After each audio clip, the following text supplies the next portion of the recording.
Okay, I know you're looking at me like she's already dressed, so there's no cool transition, there's no get ready with me, so what are we doing here? Well, I wanted to tell you a little story. Listen, I got this dress about a year and a half ago when I thought I was going to be returning to the office. I needed a little zhuzh for my return. And the Lord said, no, I've got something else in mind for you. Well, same goes for this dress. I had something else in mind. It's not really giving what I need to give. The hat is a vibe, the shoe is a vibe, but the dress is just sigh. You know what? I want to walk you through how I'm going to revive this look and make this dress give what it's supposed to give, darling. Starting by taking off the belt. Lose the belt. Okay, there's always a slit with the wrap dress. Utilize that slit, ladies, to pull this end up here.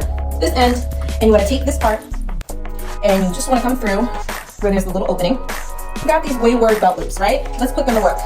Pull that piece that you just pulled from here through that belt loop. Pull it as tight as you want, but the time you pull it, the shorter it's going to be. So if you're going to work, I suggest you give it a little bit of slack. All right, so now that that's through that belt loop one time, you want to then wrap it around one more time to pull it back through the belt loop to secure it. Give it a little tug, give it a little shimmy, and voila! You have a totally new silhouette, an asymmetrical dress with a little bit of zhuzh. It's still pulled in at the waist, but you have a very relaxed fit. Yeah, I think I like this. Oh, I love that hemline. That's the vibe. There she is. This dress has earned her keep.